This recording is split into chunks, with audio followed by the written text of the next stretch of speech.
From COP28 in Dubai, I am delighted to be having this fantastic session again on Proof of Green with Professor Ellie Rennie from RMIT, joining us from New Zealand right now. And we had a fantastic roundtable, and your contributions were sort of at once so informative and so inspiring that I am really thrilled to have the chance to get to know you a bit better and share your voice more widely. So welcome, Professor Rennie. Thank you. It's a pleasure to be here. So I just wanted to start by asking you a little bit about your story. So how did you come to focus on blockchain and sustainability? I read one of your papers that I found really interesting, but it's not sort of in most people's radars, let alone as their area of speciality. So I wanted to ask sort of, how do you begin your academic career and land in the blockchain space? For me, it was probably a strange journey in that most of my adult life, I've been involved in community broadcasting. So as a young person, I felt strongly that the media needed to change. In Australia, a lot of our media is owned by the Murdoch press, of course. And I thought if there was going to be any kind of political transformation, then it needed to come from voices of so-called ordinary people, and diverse voices as well. So I got involved in that at a very young age and quickly became interested in communities and the ways that communities organize and govern themselves. I turned out to be a very poor broadcaster, so I got involved more in the governance and administrative side of that sector. I ended up on the Community Broadcasting Foundation, which administers the funding from the Australian government. For about 9 years, I did that and was very, very deep into that sector. And at the same time as doing that work, I was also researching internet adoption in remote Aboriginal communities and spent a lot of time in Central Australia and the Kimberley region, and understanding, attempting to understand, because there's always going to be limits to my understanding when it comes to Indigenous culture, the ways in which people have different, not just cultures, but different economies and different practices, which inform the ways that they live in profound ways. So, for instance, just even housing and health, not let alone communication. For me, it was looking at how people were using devices, the consequences for privacy, and really trying to turn the gaze as well back on Australian policy around telecommunications policy and the ways in which it didn't quite grasp what was going on, and how people's practices, and particularly around the services that they preferred to buy, didn't really match what the government expected of them.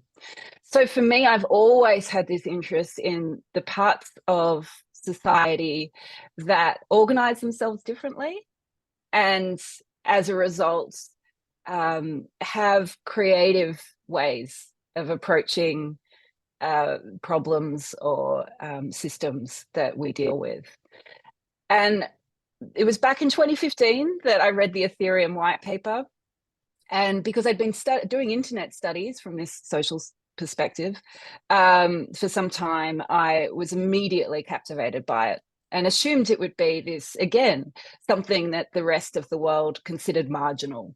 And, that I would remain in this sphere of research that was on the fringes, not within the kind of primary concerns of governments and platforms and all the rest of it. And of course, that's not what happened with blockchain.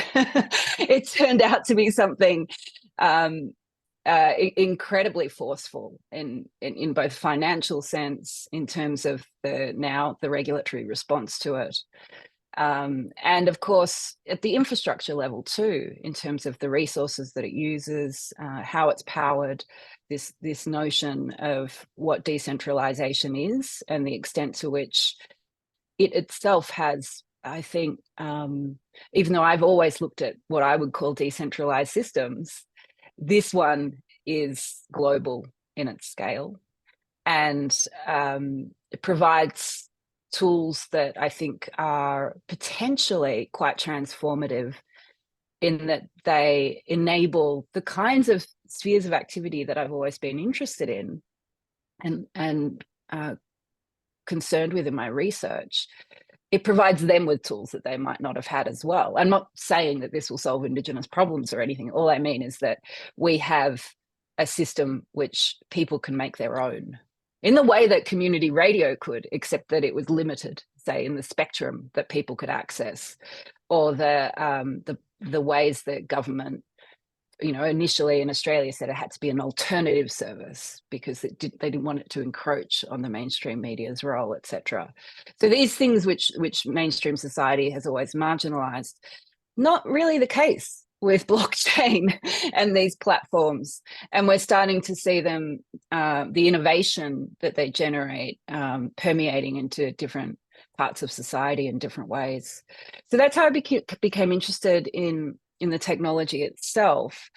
And it was probably, I think, around 2019 that I had a VC reach out, as in a venture capitalist, not a vice chancellor, reach out and ask me what I thought of Bitcoin's energy use. And there had been very little written about it at that point in time. Presumably he was looking at investing in some Bitcoin mining companies, but had environmental concerns. And so I started looking at the little information that was available, some of the academic studies, some of the more industry reports that were out there.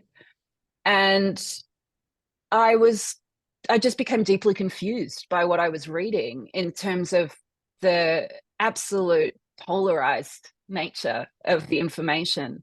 So industry, on the one hand, saying this is a pretty green industry, and then from the other side, the academic reports at the time saying that this will cause the destruction of the planet within a decade. So because my work is mostly ethnographic, meaning that I go into an arena and try to field, as we say in the humanities, and try to understand how it's playing out and the practices of those involved, trying to, as we say, follow the actors. I thought, well, this is actually a super important question, and I'm not going to be able to do a lot. It was COVID. I wasn't able to leave my 5 kilometers from my city at the time, but I was able to reach out through my networks and begin to start talking to a few Bitcoin miners. And that's when I started to see that this is a very complex market, and that the academic studies that I was reading were embedded in some quite broad generalizations, which from my academic standpoint didn't sit well. So that's how I came to look at it. That is fascinating. I have so many questions and so many echoes.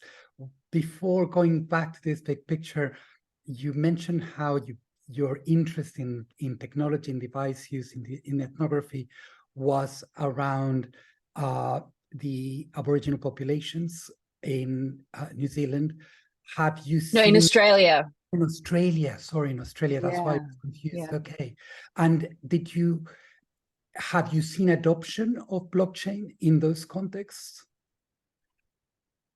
I wouldn't say that I've seen widespread adoption. There are certainly some interesting Indigenous thinkers who I know are coming up with fascinating ways that it could be used. I think there's a number of barriers at the moment. I mean, there's a large part of me that feels you actually don't want to use an experimental technology on populations which have other vulnerabilities. And particularly in remote Australia, a lot of the issues that I was looking at was, say, around device sharing. So people share devices a lot. They share everything. They have what's called a demand sharing economy. If you're in a kinship relationship with someone and they ask you for something, you're obliged to give it to them. So things like phone credit become difficult to manage for people, but also just, you know, people getting into their phone. So I personally wouldn't. I mean, when I've been approached by people working in Indigenous communities or Indigenous people thinking about how this could be used, I'm always a bit hesitant, but I don't want to stop people from also coming up with super important things. So there's an Indigenous actuary who I met, Rick Shaw, who spoke actually on a podcast that I released towards the end of last year on my Disconnect podcast, which was about this topic of the internet and remote communities. And I'd encourage people to go listen to that. It was actually a live broadcast we did with a number of Indigenous people thinking about this problem. And so for him, his ideas were around economic empowerment and the ways that, say, insurance might be changed for people in remote communities. And I think that that's super promising, probably a little bit down the track. And of course, these ideas need to come from Indigenous people themselves, which is my biggest concern really in this field, is when you have technologists thinking we can come in and solve these problems, that's doomed to fail. But there are absolutely plenty of important, interesting in Aboriginal and Torres Strait Islander thinkers working on these questions, including my PhD student, Megan Kelleher, who's an Aboriginal woman looking at blockchain governance and Indigenous governance. And I'm trying to support her as much as I can to be the person who can answer that question for you. So this is a really sort of wonderful example of the really big question I wanted to begin with, which is that you have a rare combination of quite a critical perspective and a really hopeful perspective. And these tend to fall into separate echo chambers on their own. And I have to say, it replicates my experience. I likewise began to research sort of deeply into blockchain, into Bitcoin, into its energy use from the standpoint of green computing. The academic field has matured a bit since sort of the apocalyptic predictions, and some of the sort of most alarming papers have been sort of critiqued or withdrawn. But both realities have been very apparent to me, that there's been ridiculous energy use where Bitcoin took out the electricity grid in Venezuela for like 2 weeks at a critical time. Hospitals went without light, etc. Then you have examples like China, who pioneered using hydroelectric energy that nobody was using to power this. And then when they ran out, they went and used fossil fuels and undid all the good work the rest of the year.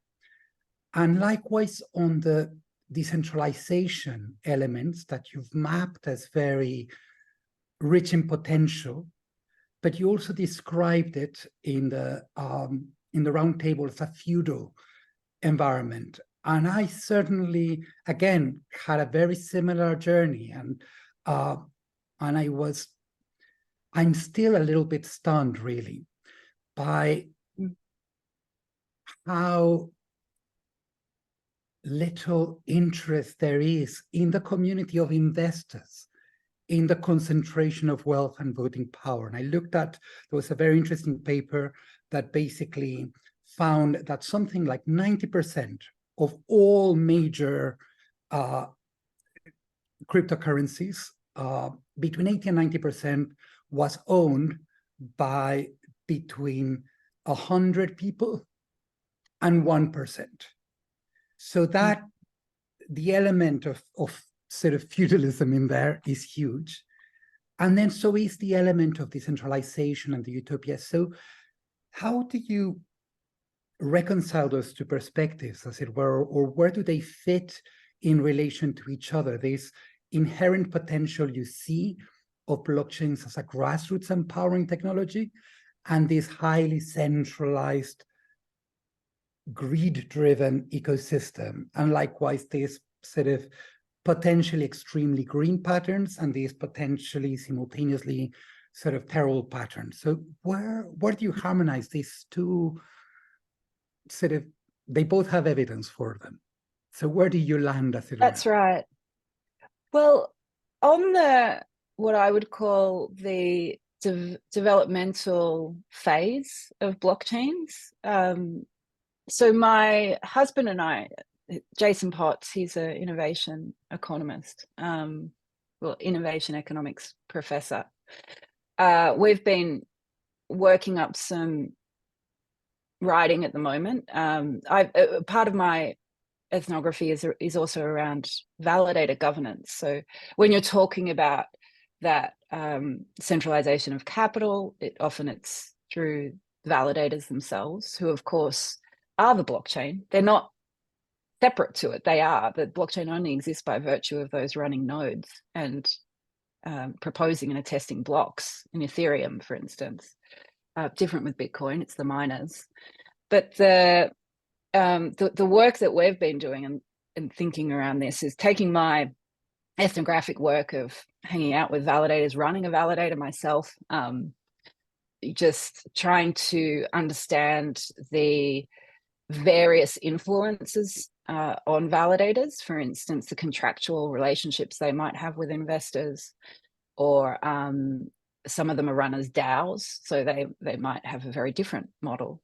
But what we've been thinking and looking at is this, rather than seeing blockchains as, because we call them Web3, and this is coming from Jason actually, you know, this notion of them being some kind of advanced technology, but in fact they are not they're not advanced when it comes to their institutional formation.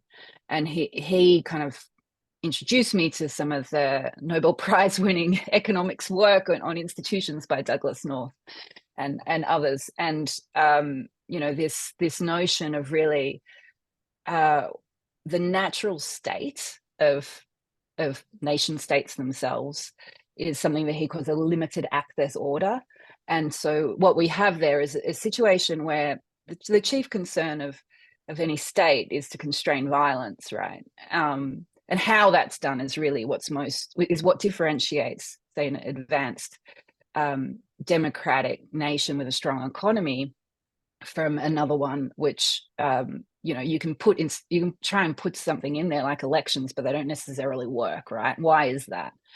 And it's because of the way that elites maintain that order, and they can do a good job at limiting violence and keeping things on track for a time, but they're doing it through their own rent seeking, sometimes through their own alliances, collusion, whatever it might be, and not enabling access to that governance system. And I think that's the stage we're at with blockchains, but it doesn't have to be the end game, right? And it isn't for many. I mean, that's the natural state. How do we get beyond the natural state? That's what Jason and I are trying to solve. What are the conditions that enable blockchains to become these open access orders? And how do we begin to think of the constitutional requirements, which in the case of blockchains are the layer one protocols themselves and the rules that they implement? How do we conceive of what they need to be? And so it's playing out at the moment in Ethereum around the debate in relation to staking pools and Lido in particular. And I think Bitcoin is a very different scenario because of the way that it has evolved. It might never really change in terms of that concentration of capital with miners. And in some, I don't spend a lot of time thinking about Bitcoin because I still see it anyway as its primary purpose being for money, It's not a smart contract platform I know some would like it to be, but in the way that, say, Ethereum or Solana or the Cosmos ecosystem is, right? So it's trying to do something different, and therefore I think possibly needs to be thought of differently. But going back to that question around Bitcoin's energy use and the ways in which those interests influence that. So for me, what I became very interested in when I started looking at those debates, and not being a quantitative researcher who wanted to spend a lot of time figuring out a formula to be able to calculate the global energy use or anything like that, just interested in what people were doing and why. For me, really, the interesting question was a step back. So rather than taking a critical side or an ideological side even in this debate, taking a step back and saying, well, what's going on here? And really, for me, what it looked like was this question around the legitimacy of Bitcoin. And what became interesting to me was the fact that, so legitimacy as a concept is, there's right to rule. Okay, if you're a government, if you're a state, what gives you that ability? What is it that makes people go, okay, yeah, that's fine, you're allowed to put me in prison for something I did or whatever? Okay, why isn't there a massive social rebellion against that? And it comes back to rules and norms and beliefs, and that's how legitimacy is achieved. There's much written on this concept. But for me, when we're talking about this energy use of Bitcoin, it was this delegitimation of Bitcoin that was occurring at that time on a massive scale. Elon Musk getting involved in the debate and having a huge amount of influence at the time by saying, Tesla's not going to buy any more Bitcoin until this is resolved, for instance. And then governments around the world starting with China and then moving into other places, beginning to implement policies around miners' use of energy, which of course the Bitcoin miners strike back and say, this is the only industry in the world where you're telling us that we can't use electricity.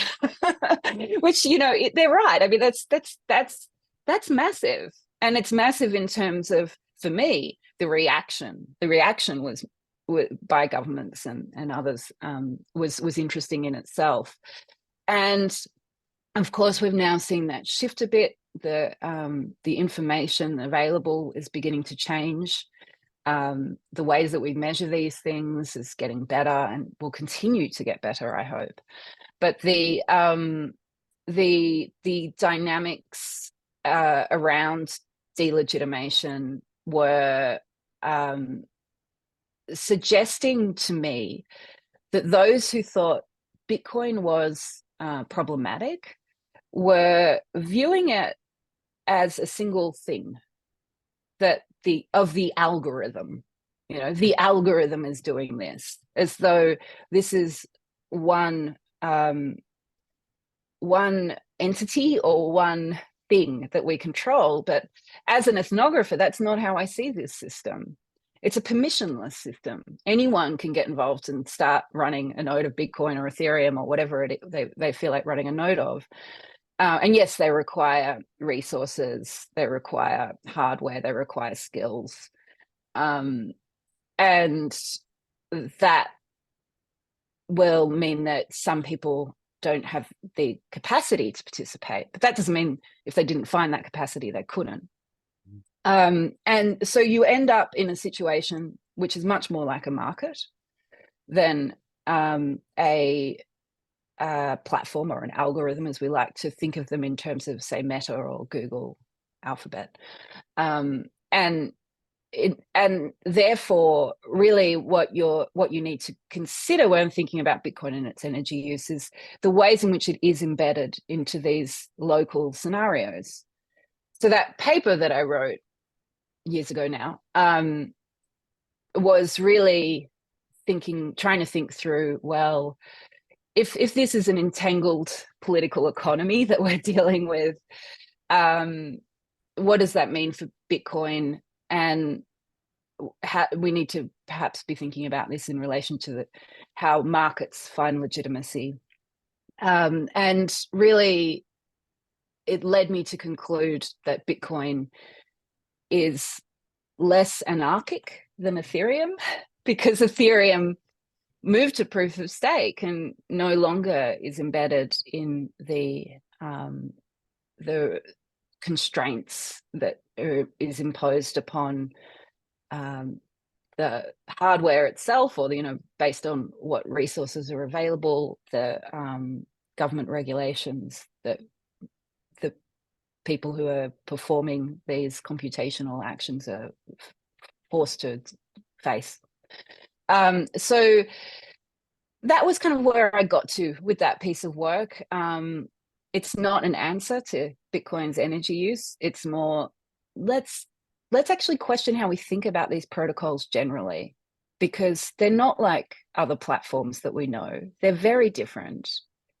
And if this is about what's going on locally, we need ways to measure that. We need ways to understand that complexity of, say, how it interacts with the grid. Like, is it in Australia, for instance, we're really at the forefront of solar, which means our energy grids are quite vulnerable in some respects. And so there's not much Bitcoin mining in Australia. But one of the miners I spoke to down in Tasmania, they were really trying to do that demand response stuff at the highest level, and working with the energy market on that, because the energy market, at least at this time, I don't know if it's changed, saw value in having data centers, because they were also using this in order to make their data centers more efficient, that had that capability to turn on and off in response to a grid, which is in Tasmania in particular, uses an extraordinary amount of renewable energy and has to deal with the temperamental nature of that energy that it's using. And maybe I just, drank the Kool-Aid and believe this miner too quickly. I'm not sure. But that was a convincing story to me. And the fact that they are trying to work with the energy market operators and the grid itself, and make this thing legitimate in its local context, to me was more interesting than that global figure of the extent to which Bitcoin is going to destroy the planet. And really, it says a lot about actually what climate change responses need to be. This is one of the reasons I really wanted to speak with you, because I think the legitimacy side is certainly one of the ones that to me is a really important and powerful sort of under-addressed element in the mix. But it obviously has market consequences, as you mentioned, sort of for Bitcoin.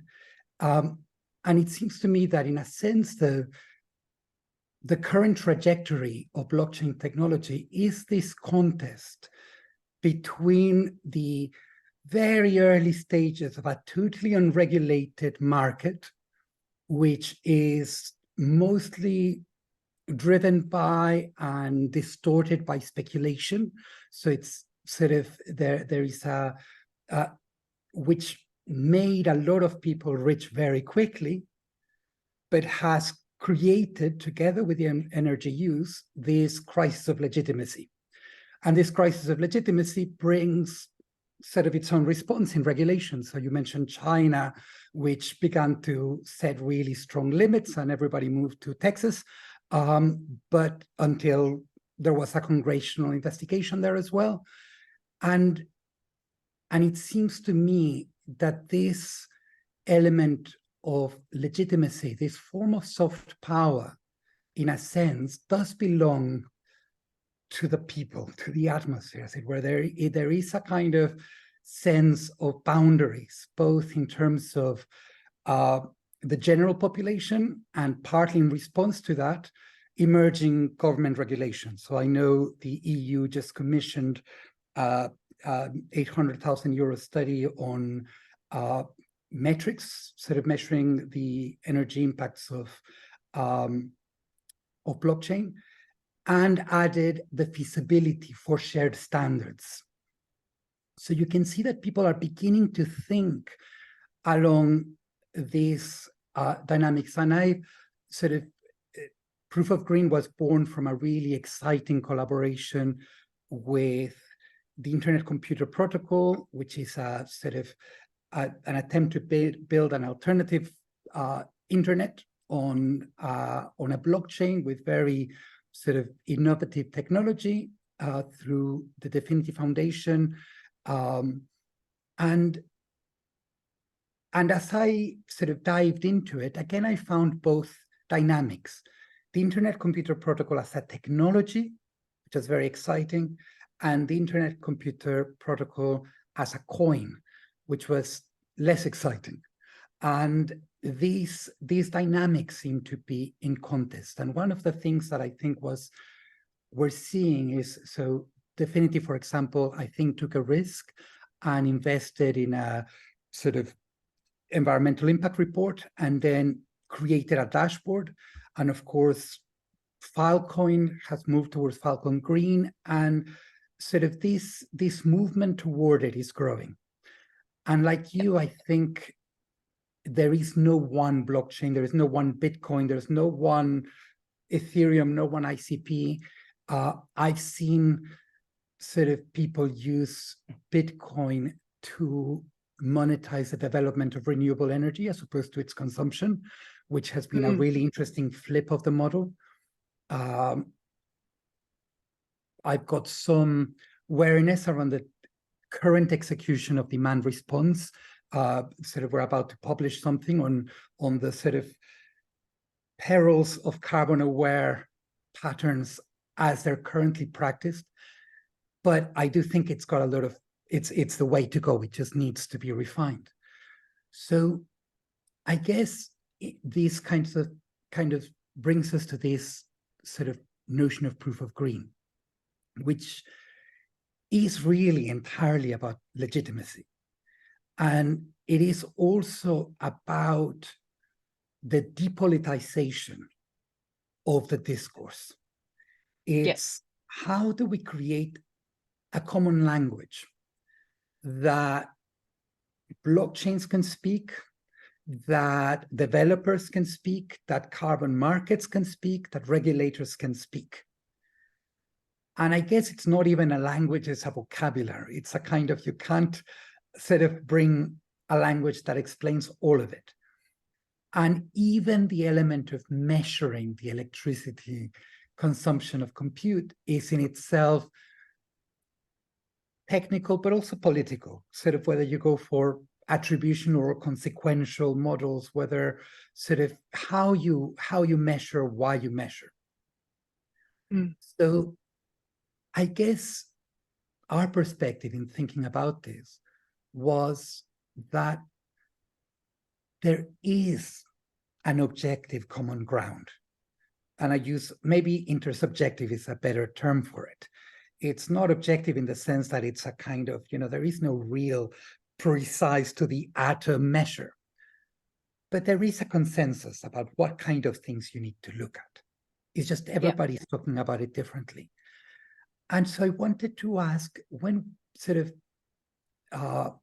Zain and I shared this idea with you, you were very supportive and thought that it was a good idea, wanted to support its development. And I wanted to, I guess, ask you why. Where does this concept of a kind of minimum viable standard that speaks across chains, that speaks to node operators, etc., where does it fit in your sort of study and philosophy, I guess, around this approaching? Yeah. Many thoughts on this. I think at the basic level is that this is what blockchains are designed for. And if we can get this right, then we can prove that this is an institutional technology for global coordination. And it's always been the case that technologies have commenced by building out infrastructure for themselves. So one of the case studies I was doing, which I've written up, it was on SourceCred. People can find that on SSRN. At the time that they started, everybody was reading Carlota Perez's book and talking about steam engines and the fact that, you know, the first use of a steam engine was to move coal to create more steam engines, or sorry, to enable the processing of coal in some way. Can't remember the exact use, but it was along those lines. So what we have is a technology which is created to reproduce itself. And so of course blockchain has started with digital value, so tokens or NFTs that are digital art, for instance, as opposed to physical art. We've seen that everywhere, and it makes complete sense. And if we're talking about the affordances of this technology, which are around this notion of accounting or this notion of agreement of the facts that are shared among people and nodes, and that are then used to develop further either innovations or institutions and ways of working, then you know, let's start with the ledgers themselves and the infrastructures themselves and get that right. So at one level, for me, this notion of being able to have some agreed upon ways of measuring and understanding, or standards also around the energy use of the technologies themselves. It's a proof of concept for what blockchains can do and should do. And it is also obviously really important for enabling just the legitimacy of the technology. And hopefully, like you can see that, say that you mentioned Filecoin, protocols like that, Filecoin's virtual machine, or it might be ICP, it could be all these platforms, the ways in which they then, once they've figured out this way of determining how to account for energy use, or represent that as well and reach agreement around it, that then other parts of society who consume energy, which, let's face it, is all, will begin to see the value of this technology for those purposes. So I think there's a broader long-term horizon here around getting this right, and what that means, not just for the legitimacy of these blockchains, but for us to be able to say that this technology actually works for this thing that we don't know how to do. And we really don't know how to do this. We don't know how to, ESG is great as a, what would I say, as a pressure point in terms of it, you know, corporate social responsibilities and this general kind of public awareness that in the environment and the kind of social impact of organizations and their governance matters. But, you know, it's so deeply flawed in how it's executed. And so as a result, you get people who just hate ESG. So you get the opposite reaction, which is this thing doesn't work. And there, you know, so I think it's not about saying, let's do ESG for blockchains. It's about saying, let's use the actual affordances of this technology, which is for agreement over information, to do things which we can't currently do in the world. Yeah. So the last question then for you is, the concept that we have for proof of green is the idea of coming up with a format to describe your emissions, that is a shared format. So it doesn't tell you, it doesn't prescribe attributional or consequential, but it asks you to specify one of them, right? What methodology are you using? It tries to create that minimum common ground that sits in a neutral space that is not owned by any particular blockchain or anybody. It's a shared neutral space by governance, and that is sort of can be operationalized in the same way as API documentation is, OpenAPI, etc. Now, from your perspective, you agree about the desirability of it. What are your thoughts about the feasibility of it, about sort of getting cross-chain consensus around this sort of minimal common ground sort of moving forward, and having not just cross-chain, but also academics, civil society, and in conversation with, not representation from regulators? How feasible does that route for that concept look like to you? Standards are hard, and it is that multi-stakeholder agreement process that is what makes them hard. It's not necessarily the recording of the information, and we now obviously have the technology to do that through.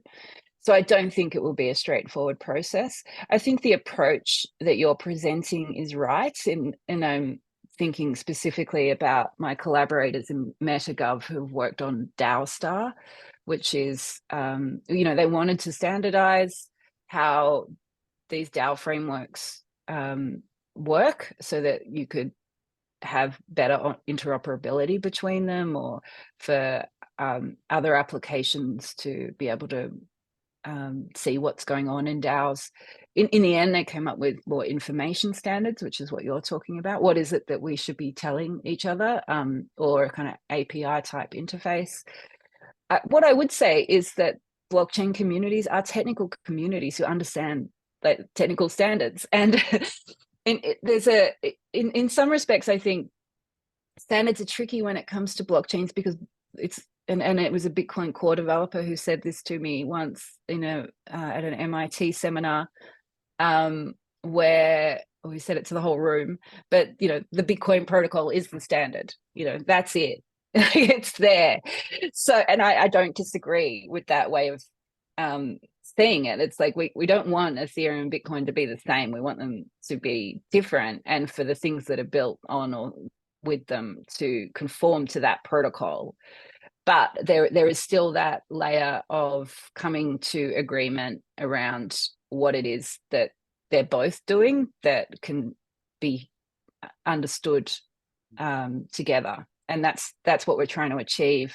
So another group that I've been involved in is with a group of humanitarian organizations in Australia. It's called the Trust Alliance. It's kind of on hold at the moment, but it was, again, too early. It's a common phrase in crypto and blockchain world, but their attempt was to come up with a platform for sharing verifiable credentials that could show, for instance, that a worker in a humanitarian organization hadn't committed sexual misconduct, so that they could then be deployed to another area in an emergency situation to be able to work quickly.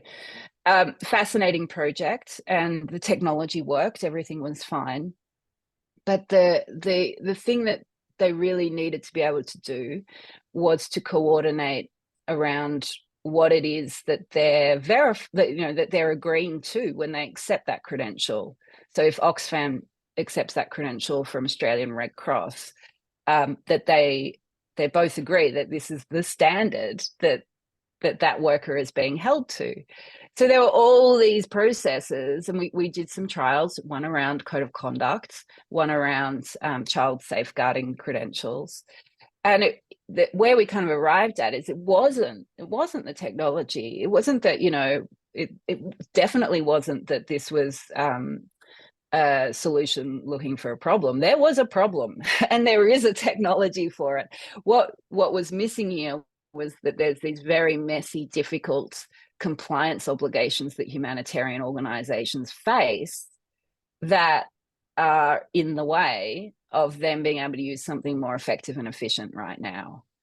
So until we get, and this is why actually getting policymakers and governments on board with what you're trying to do here matters, until you can actually get all those stakeholders at the table, you're going to find you're just duplicating processes or reporting or whatever it might be. You should still keep going. The effort needs to still continue, or we'll never get anywhere. But that is the hard work, is getting everyone there so that you're not just putting more burden on entities, in the humanitarian case, on organizations that are trying to do really important work with very little resources as it is. So that's why that one was put on hold, because we will get there, but we're not going to do it in a way that will hold them back from doing things that they need to be doing right now as well. But of course, identity is changing, technology is changing, so that will start up again, hopefully soon. And it's the same. It's the same with the effort that you're undertaking. It's hard, and it's going to be really difficult, and to ensure that all those different parties agree. But it's extremely important, so it's worth doing. Thank you. This has been a really fantastic overview. And if I can quickly recap, then your vision is that that blockchain is a promising technology, that there are governance issues that have to do with the market dynamics of blockchains and the human dynamics of those markets in that sense. And that sort of there is a need for that basis of legitimacy that is not that is not associated with vested interests, but that arriving at that common ground requires an approach that does not preempt a diversity of implementations, where you can actually say, my standard is this one, and my standard is that one, so that you are not, for example, trying to create another metric like CCRIs to compete with CCRIs, etc., but rather correlating sort of Filecoin's approach and ICP's approach and CCRI's approach and anybody's approach in a way that simply is mutually intelligible. And that is worth doing and hard to achieve. And so for that very reason, your support really means the world, because it is that diversity of representation, it is having your voice in there that, along with, Adora Foundation as a civil society nonprofit, along with sort of Carbon Crowd as a sort of private company, along with the Internet Computer as a blockchain, and hopefully soon many more. That diversity is what makes a difference. And it's those early voices that open the door for this kind of conversation. So thank you very much for adding your voice and your support and your vision, and for your time today, and all those incredible links that I'm going to put on the sort of when this is posted, and research myself, because there are some fantastic groups, ideas, and research that you've referenced that I'd love to follow up on. So once again, thank you, Professor Rennie, and welcome. Thank you.